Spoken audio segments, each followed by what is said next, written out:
Hello, 8th graders. The purpose of today's video is to help you guys learn how to use the Big Ideas Math online textbook. So there are two ways to get to this website. One is just to type bigideasmath.com directly into the search bar. Or on Schoology, I have uploaded a link on your math course page where you can click and get to this same exact website. This page should look identical to last year's. So what we're going to do is we're going to type in our username, which is the first letter of your first name and then your entire last name. And then the number 00, and then you're going to have a number at the end of the zeros. Mine's a 1. I don't know what yours will be. Your password should be the exact same thing as your username, except the first letter will be capitalized.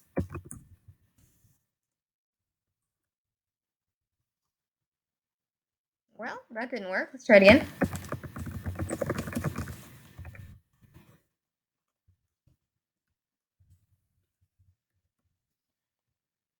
Okay, second time's a charm. So once we get logged in, we have quite a few resources that pop up at our disposal. The one that I think we're going to use the most is the Student Dynamic ebook, where it's going to show us our book online. But a couple of other things here. We have our download ebooks, which is where you can actually download the textbook in case you're worried about the stability of your internet at home. You can look at flashcards here rather than making them personally. You can watch some videos of real-life math. One that's a little bit of a letdown is the game closet. These are not online games. These are things that you have to print and make and then play in real life. So let's go directly to our Student Dynamic ebook. Our book last year was red. This year it's going to be blue. So it should pop up here in just a second. So we're going to click on our 8th grade math textbook. It's going to download here.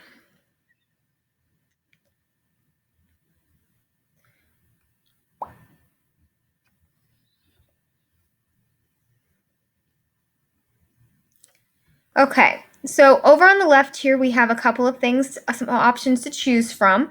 So I'm going to go to the contents section, and that's going to show us every chapter in our book. There's 10 chapters, and we're going to get through all these chapters by the end of the school year. So let's say we were on chapter 2. I can click chapter 2, and it's going to take me directly to the beginning of that chapter. Okay, but if I'm on chapter 2 or section 2.6, I don't really want to have to sit here and hit this arrow button a whole bunch of times. So what I can also do is come back to my content section. Instead of clicking on chapter 2, I can click the plus sign next to it. And then I can say, okay, I know I'm on section 2.6. So I'm going to go directly there. So I went from page 42 to page 76. That means I would have had to click through a lot of pages to get to this section. Now, this is the exact same page that's found in your textbook, but now I can use it at home without having to lug my textbook all the way there. So let's zoom in a little bit so we can see what's on this page. One really cool feature that your book has that I actually didn't know about until the end of last year was you can actually view your floppy book or your workbook while at home if you should ever forget yours at school. The unfortunate thing is I can't click on this link while I'm zoomed in. So I have to zoom back out to 100%, and then I can click that link, and my record and practice journal, otherwise known as the workbook, pops up. And so I can answer these questions on a separate sheet of paper and still be able to turn in my homework and get my practice in before the next day. So let's go back here. Another really cool thing, if we get past this activity here to the actual lesson, is let's find an example that's worked out in the book. So here's example 2, and they're trying to explain to us ratios of similar figures.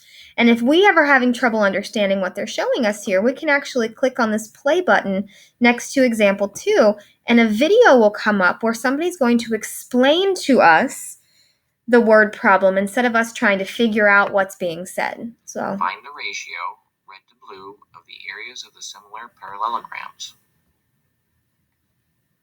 So I'm not going to have us watch the entire video, but please know that that is out there and is an option if you are struggling. Let's see what other options we have here. So we're going to click forward.